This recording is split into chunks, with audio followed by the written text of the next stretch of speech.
The Bread and Better podcast acknowledges the Yagara people and the Turrbal people as the traditional custodians of Meanjin, the lands on which we record today. We pay our respects to the Yagara and Turrbal elders, past, present and emerging. This podcast is brought to you by Hey Al Productions. Did I say good? Did I get you to do it one more time? Maybe just in case. Okay, do it one more time. Go.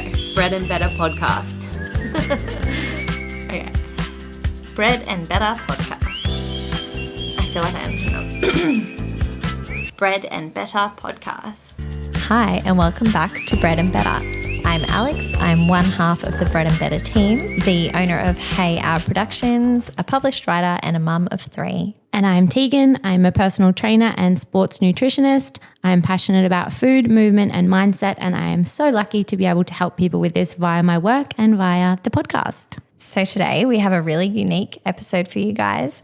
Tegan and I have asked Kev, my husband, to come on the show and talk about his experience supporting someone with a mental illness. So Kev and I met when I was 17 at schoolies.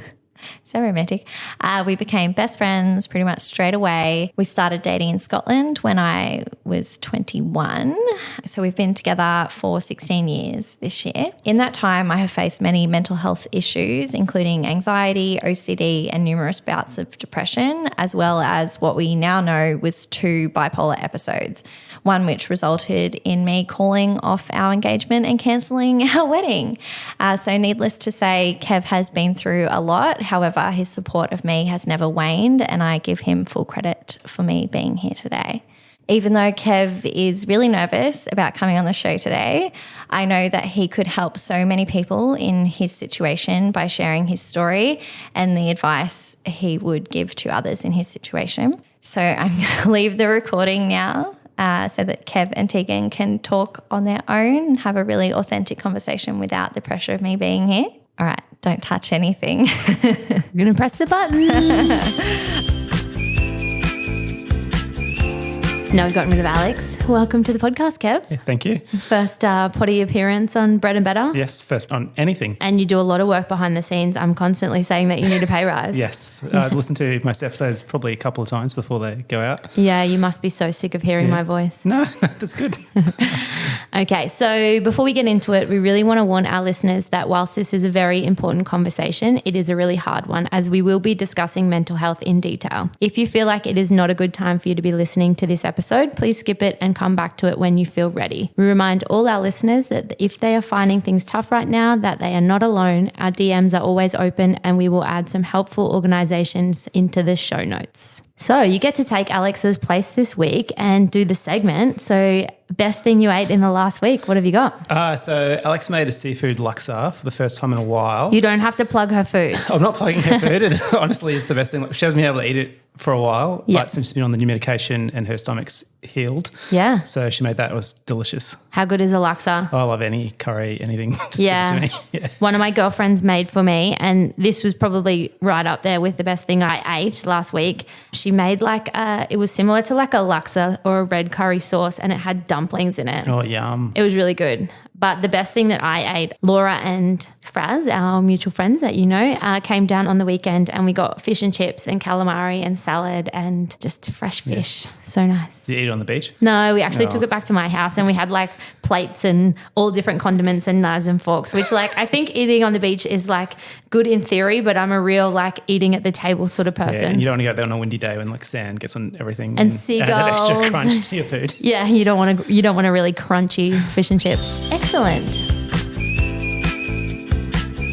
Before we get into the bulk of the episode, I just wanted to disclaim that neither Kev nor myself are qualified in the mental health space. We are speaking today purely from an anecdotal place in the hopes that sharing our experiences can open up a conversation on how we can better support those within our lives who are facing mental health struggles. We strongly recommend seeking professional advice wherever possible, as well as utilising the fantastic services that are out there, which, as we mentioned, we will list in the show notes. So Kev, welcome again. How are you feeling about the episode today? A bit nervous, but excited, I guess. Yeah. I think I haven't really spoken about any of this with anyone other than Alex, I don't think. So it'll be the first time sharing with people, I guess. Yeah, it is. And I remember when Alex shared with me, like off air before we had decided to do the episode, when she shared with me that she did have that bipolar diagnosis, she was saying, you know, how little people that she had even discussed it with at that point, and how, you know, for her to share it on such a public forum was really a really big deal. Yeah, very brave of her, I think. Yeah, and very brave of you to share your experience as well. Just to share a little bit of my experience, like when Alex did tell me about her bipolar, like I instantly had the thought like she should share it. And I think that if she was, you know, brave and comfortable enough to do that, that it would help so many people. And like, as she said, she hadn't known anybody that had that diagnosis before. So even if there's one person that listens to the episode or listens to these episodes, and it helps them feel less alone, like obviously that's really, really positive. But the second thought that I had was to get you on the podcast and to talk about your experience. Yeah. Because in my mid-20s, I had a partner that had really severe mental health struggles, and it was really hard to manage as a partner. Like, it really affected me and I didn't handle it as well as I could have. And I remember like Googling, like, how do I be a supportive partner of someone with severe depression? Yeah, yeah. And I've found lots of Googling and reading articles and you've stuff done as well. that Google search before.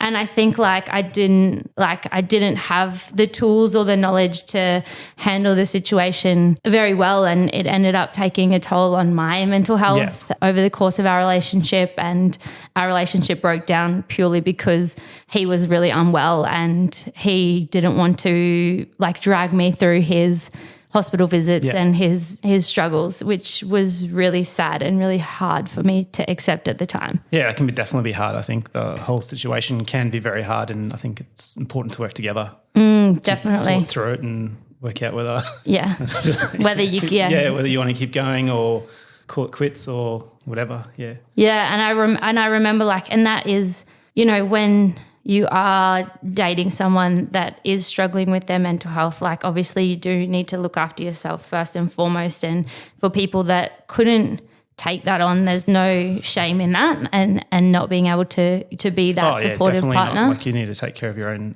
mental health and your own stuff first, I think. Yeah, 100%. So when I was talking to the girls when we were having our fish and chips about recording this episode, it dawned on me that when we spoke about Alex's bipolar the first time, we didn't really talk about what bipolar is. And I still think that there's a lot of people out there that think it's like a mood swing, like a day-to-day, like you're happy in the morning and you're sad in the afternoon sort of situation. And I don't think that that's really accurate. Is that correct? No, so it's definitely not like mood swingy through the day like that. So I think I just had a quick look last night again, and bipolar is a mental health disorder which causes extreme mood swings. So often highs described as mania and lows as depression. So it's normally more like days or weeks of being like really excitable, lots of energy, wanting to do a bunch of stuff, very spontaneous. And then your lows are like normally depression or loss of interest in stuff, not wanting to do anything and stuff like that. It's definitely not like 1 minute she's happy and 1 minute she's sad. It's definitely not like that. So it's definitely more of a longer period, I'd say. Yeah, that was kind of my understanding as well, because that partner at the time, like they were looking into whether he had bipolar and it can be weeks and months of mania, of like there's so much to do and erratic decision making and all these crazy ideas, and there's not enough hours in the day and we have to do everything right now, and then like deep depression. Exactly. I'd say the same as Alex. Yeah, it sounds very similar. Yeah, so I think Alex and I talk about it all the time, like how people flippantly say like, oh, it's my OCD. Yeah, or I got bipolar or whatever. Yeah, totally. I get really angry with stuff like that. Like I just think it minimises people who actually have the mental health disorder. Yeah, and I've actually been really conscious pulling people up on it now that I am more educated. Yeah. Because I remember one of the girls were talking about the David Beckham docuseries or whatever it was, and they're like, oh my God, he's so OCD. Like he puts out 5 sets of clothes at a time. And I was like, that's not OCD. That's just great organisation. And I think that I might start doing that. Yeah. But I think, you know, the first step is doing stuff like this so that people have more awareness about it. And then the second step is pulling people up when they say it so that it just doesn't become normal because it's just flippant things. So what was the experience like with Alex? Like what was the timeline like for you with her diagnosis? And were there times you realised that there was something major going on for her before she was diagnosed? So I've always known when we got together that she had anxiety and she had a depression in the past, but I definitely didn't think there was anything major wrong with her. Like when she was going through her highs, I would just think that she was being like spontaneous and I sort of just go along with it, not thinking that there's anything wrong. And then if she had depression, I just thought she was depressed and would like work through to get it out. Then when she was about 24, she had a really rough patch. And I think that's when I thought that something else might be going on. But then again, it was still several years after that before we got any type of diagnosis for her or anything like that. And Alex was touching on in the intro that during one of her episodes, she called off the wedding. Yes, that was probably, that's that when she was around 24. Yeah, so we were living together and everything. And then she had an episode and cancelled the wedding and everything like that. Weren't really sure what we were doing or anything like that. And then about 4 months later, we were married and had eloped. So yeah, right. That's probably should have been a big indication that there was probably something else going on. Yeah, and that must have been really hard for you. Something that I found hard was to not take things personally.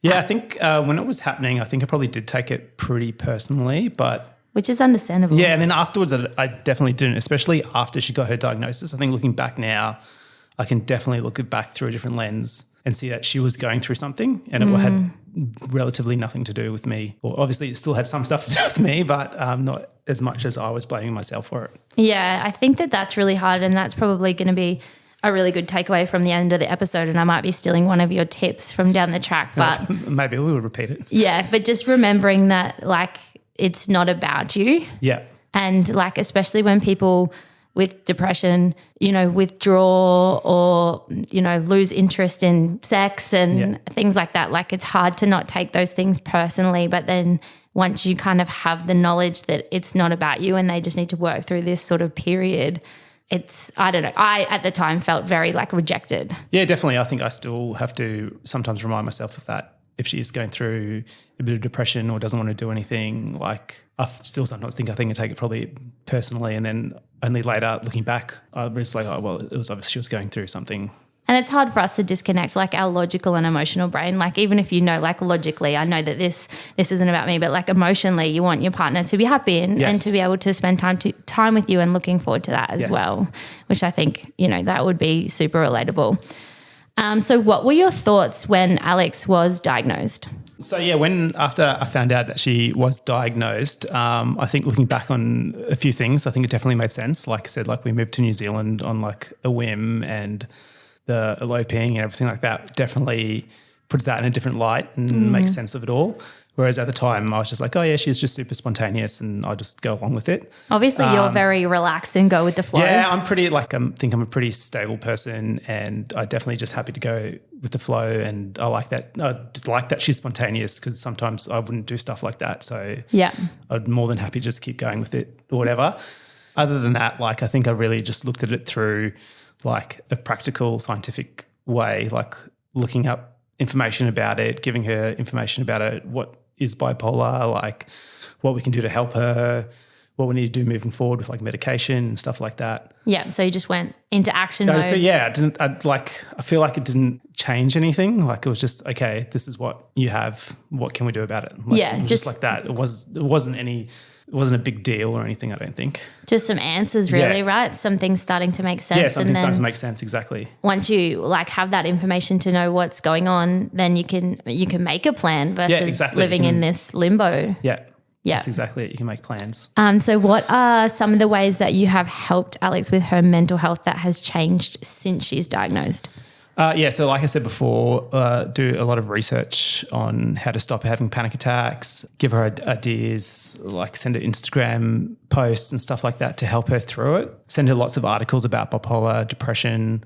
As you know, she's research driven. So if I can find good articles and give them to her, she enjoys reading them and giving her some answers. as well as going through them with her. I don't know if it made the edit, but she did share with me in one of the episodes like that she was having a panic attack and you found this app. Is that the 3D geometric shape Yes, app? Yeah. yeah. So that's one of the other things. I've since found like 2 techniques. Some of them don't work for everybody. So there's like one where you picture a feather, and as you breathe out, you picture a feather above your mouth going up, and then you breathe in and the feather comes back down, and then you breathe out and the feather goes up. Yeah. And then the other app is a 3D geometric shape that sort of like folds in on itself and then folds out and then folds in on itself and folds out. So it's like getting them out of their head. Getting them out of the head, slowing concentrating it down. on the breathing, slowing everything down, And that helps. The feather thing definitely didn't help her. She didn't like that one. But the geometric shape definitely helped. And she shared like how it dawned on her in that moment how much time you were dedicating to trying to find ways to help her. Yeah, well, I think like it's better for everybody. Like when she's in a better stable condition, the whole house benefits from that. So like, and I like doing stuff like that. Like it's interesting for me too to find different techniques and stuff and see what will work and what will help her. This is a pivot, but do you know what your love language is? No, I do not. I feel like it might be physical touch, so I don't think it's. I feel like it might be like a little bit of acts of service as well. Oh, it's definitely actually. I think Alex's is I don't know what's the one where like she likes acts of service. Like Yeah, right. Her, like, so you're drink of tuned water into her love yes, language. Yes, yeah, I'm tuned into her love Actually, language. that is definitely that is so true of you guys. Yeah. When like even like sometimes when she's like, "Oh, Kev will do this for me," like Kev will do this for me. Like, yeah. And I was like, "Pay rise, that bloke needs a pay rise." So have there been any times that you felt like you were struggling with your own mental health as a result of trying to help Alex? Like I mentioned before, when she was 24 and she was going through an episode, I think that really affected my mental health as well at the same time. But we worked through all that and it's fine. And other than that, I've only struggled with my mental health a couple of times through my life, and she's been there to really support me through that. Yeah. Going through it currently, as I think you know.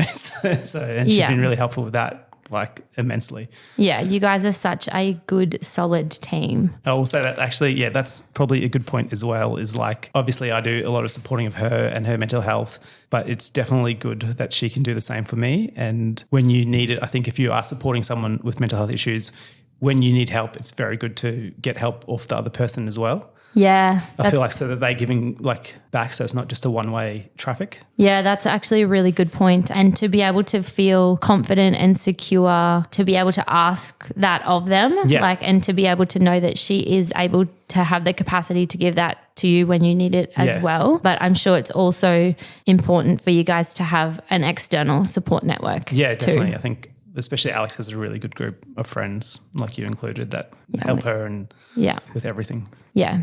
I've actually been doing, like, we were reflecting on it in the first episode of the year, and I was talking to our mutual friend Ash this week, and she was just saying like how grateful she is to the circle of friends that we have. And I just feel like our circle is top notch, and I would encourage like anyone out there to really find your people and be really careful with who you allow yourself access to, because when you are in a friendship circle that is so supportive, like it just feels so different to friendships that we had in our early 20s. Oh yeah, definitely. I think she's got a really good group. Well, you both have a really good group of friends. We're very lucky. Well, this is a perfect segue from what we were just talking about. Like, do you feel like you personally have or need people to be able to talk to as a form of release or validation for yourself? No, like I've mentioned before, like this is the first time I'm really talking openly about it with anybody. I'm very internalize my feelings and emotions. So, and I work through them problem solving in my own head and stuff. So I haven't actually really spoken to anyone about it. And I'm fine with that. Like, I work that's through how it you fine. process it. Yeah, that's how I process it. And I think everyone is different with that. Like some people really need to get it out and have everything spoken with someone else, but you obviously have a very logical brain and you can sit down and nut it all out. Yeah, exactly. And if I want to talk to anyone about it, I generally will talk to Alex about it. Yeah. If I have an issue or problem or whatever with anything. So yeah. You guys are the best. So have there been any really big lessons along the way that you could share with our listeners, like e.g. ways that you thought that you were helping and maybe you weren't, or on the flip side of that, things that were really helpful, like any sort of do's and don'ts from your experience? Definitely got a few don'ts, I think. Okay, let's start with the don'ts, because I think that's it's really hard, and people probably think that they're being helpful sometimes and they're not. Yeah, definitely. Like I think one of the biggest ones was when she used to say like she was anxious and she didn't know what she was anxious about. I would sort of list a few things. Is it this? Thinking I'm being helpful to try pin down what she's feeling anxious about, and it turns out that just makes her more anxious, or thinks that, should I be anxious about that? Should I be anxious about that? So it just sort of made the whole situation worse. Oh, so you're like piling on. You're like, oh, now I'm anxious about that. Or I'm anxious that I don't know the thing that I'm anxious about. Well, she's like, oh, why should I be anxious about that? And I'm like, oh, I don't know. No, don't be. Fuel, meet fire. And another one I think is sometimes just trying to solve her problems. Like if it was depression or even just a problem in general, is like she doesn't always want you to have a solution or fix the problem. Sometimes she just wanted me to listen and say, oh, that's shit or that sucks or whatever. So sometimes it's just more about listening and letting her get out what she wants to get out rather than trying to solve the problem. I think that is just generally really good relationship advice. Yeah. And we talk about it I talk about it all the time with my friends. It's like saying to someone, do you want sympathy or do you want a solution? And then they can be like, I want sympathy. Like I just needed to get it off my chest. And I reckon that is going to save a lot. That piece of advice there is like relationship gold. Yes. It's actually taken me quite a while to work out that one. So, and that's like you said, you've got a problem solving brain. Yeah, so you're like, how do we get to the bottom of this? And like Alex is definitely someone that needs a vent. Yes. And needs to get it off her chest. Yes, exactly. So sometimes it's just about going, that's so shit. Like, just validating how she feels. Yeah. I think that's really, really good advice in general. Yeah. What else you got? I think I haven't mentioned this yet, so I'll mention it here, is probably just trying to be a calm, stable person in their life. I mean, it's not always possible, but for her, I think it's really good that she knows how I'm going to react or act to certain situations. So she knows what to expect. So she's not going to be surprised by how I act or react to situations, which is super helpful for her. Because it's not another layer of uncertainty. Exactly, yeah. There's not another anxiety like, oh, what's Kev going to say about that? It's just, oh, he'll do this, that's fine. Yeah, that's actually, I've never considered that before, and I think that's really, really good advice. Yeah. Yeah. Thanks. Be stable. Yeah, probably easier to say just be stable than it actually is to or just to be predictable. And I guess that means like you need to be pretty regulated. Yes. Like you can't be super emotional, because that's not going to add to the situation. No, and I think naturally I'm not super, like I don't get super high or super low. So she knows exactly what to expect and how I'm going to react to stuff. So. And I think that if you are someone that isn't struggling with their mental health, because obviously that's a lot more challenging, like doing work on yourself to make sure that you are quite regulated is work worth doing. Yes. And that's definitely something that I have really worked on in my own personal development over the last few years. Like there's not too many things these days that rattle me. Yeah. Whereas before, like little things would just make me fly off the handle, where now I'm just like, it is what it is and we'll deal with it. Like, and to be able to identify when you're starting to get dysregulated and you're starting to get worked up, and putting strategies in place to like not let yourself fly off the handle or calm down. Like, again, that's just good advice for anyone. But if you can be that regulated sense of calm for a person that doesn't have the ability to do that, doesn't have the ability to use the tools that the rest of us that are quite stable are, like if you were looking to work on something within yourself, that would be a great thing to work on. Yeah, definitely. I think that also probably leads on to another good tip I'd say, is to make sure that you do take care of yourself, whether that's going to the gym or watching a movie or like playing my PlayStation or whatever it is, so that you have your own time to regulate yourself so that you can help more and give more of yourself to the other person when they need you to. Yeah, like there's been a few times where Alex has come to me with a problem and she's like, "What? Like you're not listening to me, like what's wrong?" And it's generally times where I've been like stressed out at work or something else and have come home and aren't tuned in to her emotions or feelings. And so then I normally take a step back and go, okay, well, let me do this, recharge my own battery so that I can give Alex what she needs. That old, like you can't pour from an empty cup sort of scenario. Yeah, that's really important. And I think that is probably a thing that lots of people do forget, especially like you guys have 3 kids as well. Yeah. So it's not like, you're working full time, you're trying to support Alex, you're, helping raise 3 kids. Yeah. It's not like you have a whole bunch of time for downtime. So it's really important for you to prioritize your own self-care and right. filling your own cup. Yeah, you can't be that stable influence that you want to be in her life if you're having a bad time yourself. Yeah. I think I've touched on this on the last episode when we were talking about mental health.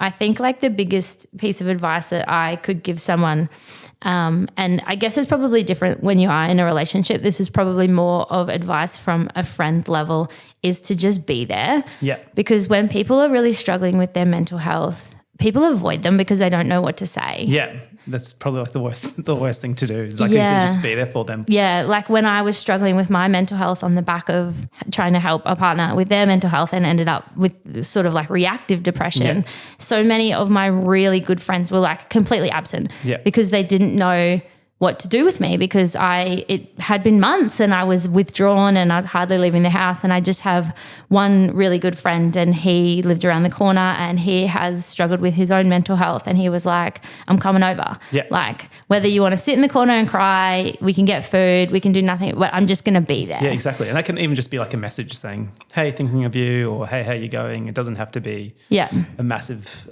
effort or anything like that. And going back on what you were saying earlier is like, you don't have to have the solution. Yes. You just have to have you just have to be present and you just have to, validate how the person's feeling. Don't be like, cheer up. Yeah. That's not really helpful, but just like, I'm here. Yeah.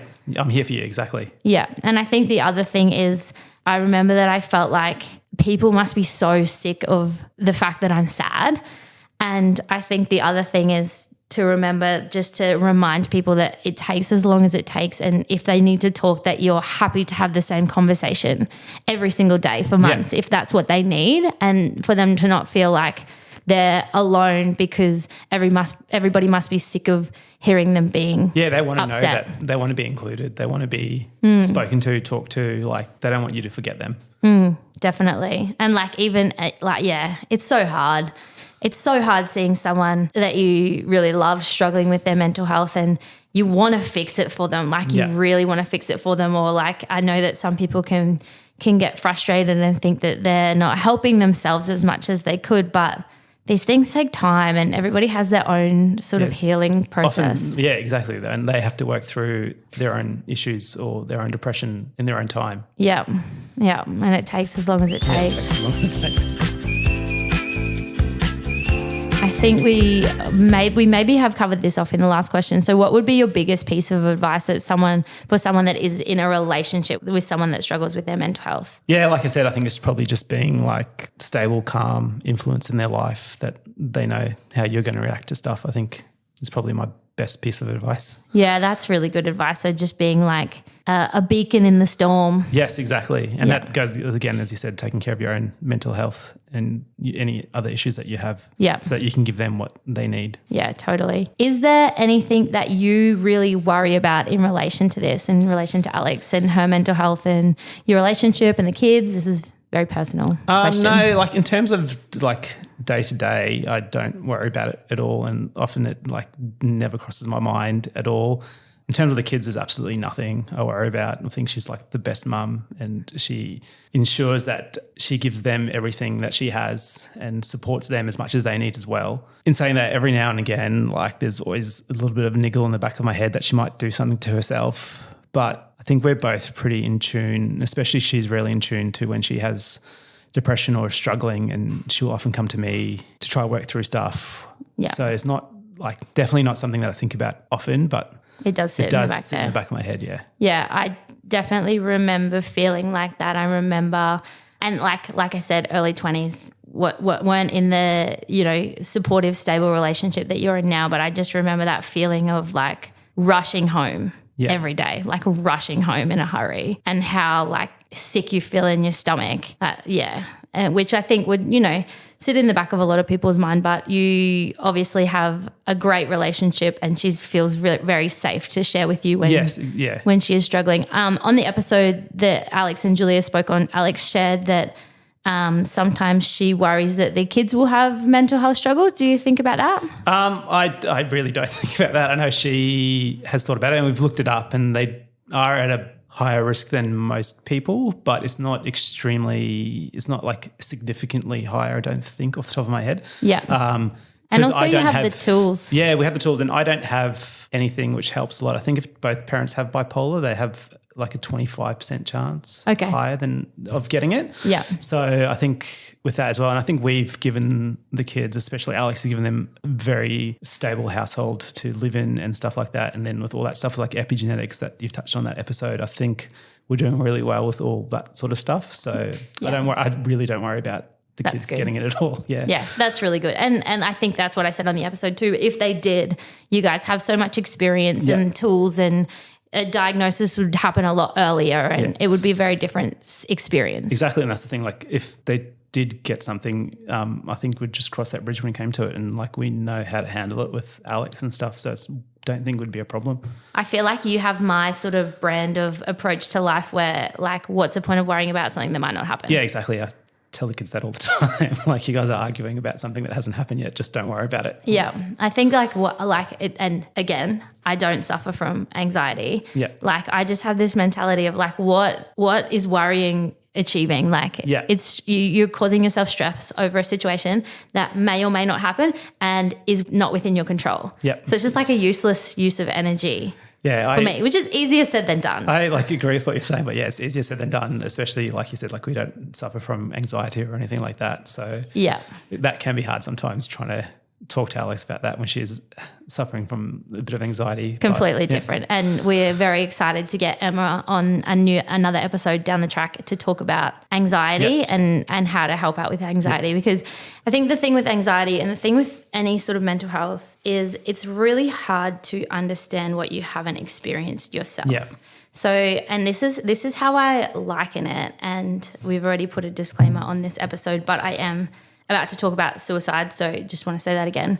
When I was at my lowest and had considered taking my own life, the only thing that I can do to explain it to people, because people say, oh, suicide is selfish, and I don't agree with that, because when you are in that much pain, all you're thinking about is the end and not being in pain anymore, and you're not considering anything or anyone else. And the only way that I can liken it to a physical experience is my mum was in China and she got severe pancreatitis, and her pancreatic fluid was outside of her pancreas and it was attacking all of her major organs. And she said, I was in so much physical pain that I just wanted to die. And I didn't care about you. I didn't care about your brother. I didn't care about anybody. I just wanted the pain to stop. And I was like, that's what it feels like. I can't talk on that because I haven't experienced it. But that's very brave of you to share. Like, not to take it too deep, but like with the anxiety, like it's very easy to be like, oh, don't worry about that. Yeah. But you haven't experienced, I haven't experienced it, that. So you can't. So for someone to say to someone with anxiety, oh, don't worry about that. Or for someone to say with depression, oh, like it's not that bad. Like it's like you can't understand what childbirth feels like. Yeah, exactly. There's stuff that you have to experience to understand. And I think mental illness is definitely one of those things that if you haven't experienced it, you're not going to understand what anxiety feels like, what the depression feels like, or what like wanting to commit suicide feels like. So I think it's just definitely coming from like, just don't judge people basically, and just try to understand as much as you can. And just have compassion. Have compassion, exactly. And just like to maybe even like this is beyond even the capabilities of what you've experienced the most severe pain in your life. And just to try and remember that, because I think people do get impatient or really flippant about mental health. And that's why we're here, and that's why we're having these conversations to really make it more normalized and to try and help people understand a little bit more about things that they can't yet. Yeah. Definitely. Yeah. Is there anything else that you would like to add? Did you have any other notes or anything else that you wanted to talk about? I wanted to say that like with Alex and me, it's just like any other relationship. Like you're going to have easy times, you're going to have hard times. For me though, our relationship has always been worth it. She's the same person that I met. She's the same person that became best friends with, fell in love with, got married to. She's like amazing with her family. And I've always been more than happy to support her in our relationship. And I guess that's something that I think everyone sort of needs to look at if they are in a relationship, and whether it is something that they want to keep putting time and effort into, whether it's worth it for them or whether it's not worth it for them. And there's no shame in that. Whether you need to take time away for your own mental health or anything else. Because if like obviously for yourself, like it is worth it and it's not affecting you in a way that's negative, all the positives are outweighing the challenges. Yeah, definitely. Oh, like 1,000,000%. Yeah. Yeah. But for some people, like if your mental health is really taking a hit and you can't, like maybe those people do need to reassess whether it is like the relationship is the best thing for both people. Yeah, exactly. I think you got to keep coming back to that. And like I said, for me, it's always been worth it. Yeah. Thank you for sharing. And I think it's so brave of you to share and so brave of Alex to share. And this is, so personal. It's such a close-up look at your lives and something that you haven't shared before. And I think a lot of people would be really surprised when Alex shared that she had that bipolar diagnosis, because that's the thing. Like people don't see what's happening under the surface or the history or what's happening behind closed doors. We just see what people present to the world. Yeah. So you guys should be so proud of sharing and letting us help other people in this situation through your story. So thank you, and thanks for having me on the podcast. You're welcome. All right, so the beauty of having a recording studio set up at home is that you can add a little bit into your own show after the fact. So I've just had a listen to Tegan and Kev's interview, which was fantastic. Tegan did such a good job and asked amazing questions. Obviously, a bit of a hard listen for me, but that's why we wanted to do it, to be really honest, and hopefully us sharing our story helps other people going through mental illness or supporting someone with mental illness. But anyway, Tegan and I thought it would be good to jump on and do a little recap. Yep. And that's Kev, by the way. I'm here with Kev. Here again. Not here with Tegan. So I think that that's the most in-depth conversation you've ever had with anyone. Yeah, definitely. Like I said, I've never spoken to anyone about it other than you. Yeah, well, or about your feelings or Anything, other than the one psychologist appointment that you've had. 2. Which went to do with me, I'd like to say. Yes. And as you mentioned, we are able to support each other in those things. And it's now that I'm on medication and probably like the best I've ever been in my life, it's nice to be able to, not nice that you're going through some shit stuff, but nice that you're able to support me through stuff as well. Yeah. So I know what it's like doing your first podcast episode, and it's all a bit of a blur and you forget stuff. So I think there's some things that you wanted to add in. Yeah, definitely. I think the first thing I wanted to add in was, I think when Tegan was telling her story, I don't think I responded in the best way to her. I think like usual, I was sort of processing it and doing that internally instead of externally. So I just want to say that was very brave of her to share that with everybody. And as someone who hasn't experienced it, it was definitely a very good way of her explaining it to physical pain as well, to mental pain. Yeah, so Tegan has shared that story with me before, and as someone who's kind of experienced those thoughts as well, I feel like that is better than I could have ever explained it myself, because I think we can all, even like very mentally stable, pragmatic people like you, can probably even relate to the physical pain. So I think that there were some of the things in there as well that you were talking about, how you help support me, and there was just a few things that you probably forgot when you were writing, because obviously it's hard to think of all the things that you do on a day-to-day basis. Yeah. And I think these are things that other people might be able to help people with. So I just thought I would share, like, one of them that I didn't really think was a thing until your mum mentioned it, was like how many times in a day we go over like logistical plans.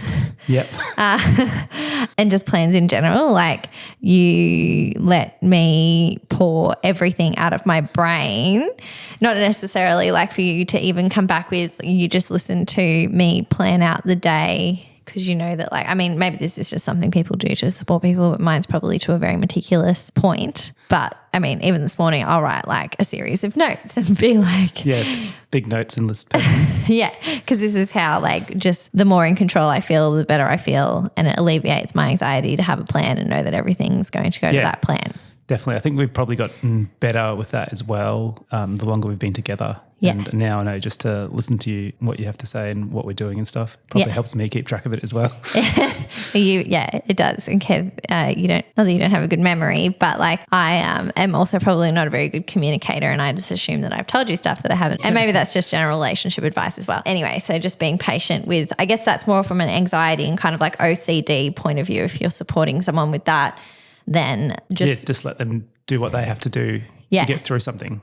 And because that's going to work out best for everyone, and not getting annoyed at them going over and over and over the plans again. Yeah. Two of the other things that I think you didn't cover, one of them is like believing in me. Yep. Because I think that that's probably one of the biggest symptoms for me throughout like my life, is just having no self-belief, just because of all of the anxiety and like crushing self-doubt. Yeah. And supporting my ideas, even if they were spontaneous. Yeah, I've just always gone along and always believed in you, like in your potential and stuff. I just know that you can do it. So there's no point in not supporting you. Thank you. Yeah, so that's a very big one. And I just think that you just generally don't think there's anything wrong with me still. Yeah, well, that's what after the podcast I was talking to Tegan about it. I said sometimes it's hard to talk about and say what I do, because I genuinely just think that you're you, and even the stuff that you say I do, I think just comes naturally, or I've had to work on it, but like it was always there. Yeah. So it's not like hard to do. It's just me, like you being you and me being me sort of thing. So it just feels like that's just our relationship. Anyway, thank you for coming on the show, as Tegan said, and being super honest. And thank you to Tegan as well for sharing your story and for making Kev feel so comfortable as well.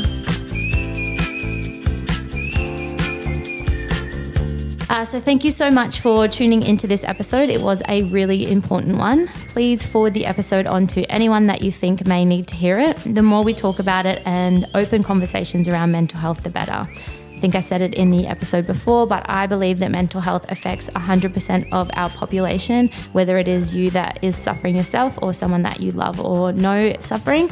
The more we can share and educate ourselves, the better we'll be able to help. Thanks, guys. See you next week.